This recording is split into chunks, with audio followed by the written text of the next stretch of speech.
Hello दोस्तों, आपका स्वागत है मेरे नए वीडियो पर।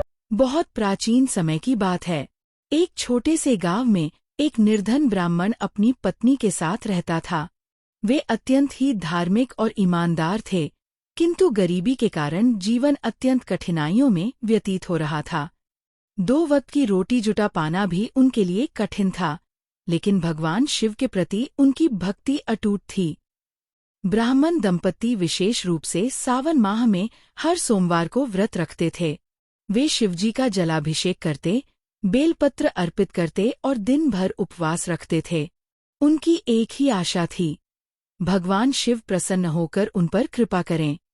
एक बार जब सावन का पवित्र महीना आया, तो ब्राह्मण ने संकल्प लिया कि वह इस बार पूरे श्रद्धा और विधिपूर्वक 16 सोमवार का व्रत करेगा। वह रोज सुबह जल्दी उठकर स्नान करता, पास के जंगल से बेलपत्र और पुष्प लाकर शिवलिंग पर चढ़ाता, भक्ति भाव से भजन गाता और व्रत रखता।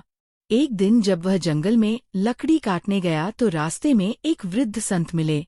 संत ने ब्राह्मण के चेहरे पर थकावट और चिंता देखी और पूछा, वत्स, तुम्हारा चेहरा उदास क्यों है?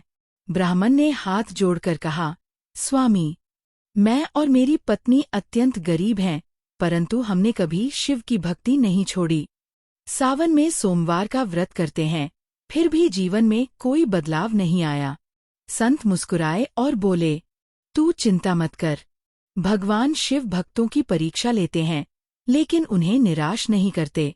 तू 16 सोमवार का व्रत श्रद्धा से पूरा कर और भगवान शिव का ध्यान करते हुए उनसे अपने मन की बात कह। ब्राह्मण ने संत के वचनों को आशीर्वाद समझकर उन्हें अपनाया और पहले से भी अधिक श्रद्धा से व्रत करने लगा। जब 16वां सोमवार आया, ब्राह्मण ने विशेष रूप से पूजा अर्चना की।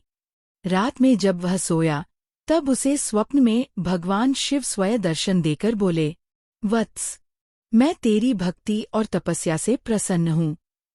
तूने कठिन समय में भी मेरी भक्ति नहीं छोड़ी। जो चाहे वर मांग ले। ब्राह्मण ने भाव विह्वल होकर कहा, हे भोलेनाथ, मुझे इतना सामर्थ्य दे कि मैं और मेरी पत्नी भक्ति भाव से जीवन यापन कर सकें और सदा आपकी पूजा करते रहें। भगवान शिव बोले, तथास्तु, तेरे घर में कभी अन्न धन की कमी नहीं होगी। तेरी तरह जो भी भक्त श्रद्धा और नियमपूर्वक सावन सोमवार का व्रत करेगा, उसकी सारी मनोकामनाएं पूर्ण होंगी। सुबह जब ब्राह्मण की नींद खुली, तो उसने देखा कि उसका घर अन्न, वस्त्र और धन धान्य से भर गया है। पूरे गांव में यह चमत्कार चर्चा का विषय बन गया। लोगों ने समझा कि यह सब भगवान शिव की कृपा से ही संभव हुआ है। ब्राह्मण दंपति ने सदा के लिए शिव भक्ति को अपना जीवन बना लिया। उन्होंने गांव में एक सुंदर शिव मंदिर भी बनवाया और वहां रोज आरती और भंडारा करने लगे। बने रहने के लिए धन्यवाद। लाइक, शेयर एंड सब्सक्राइब करें।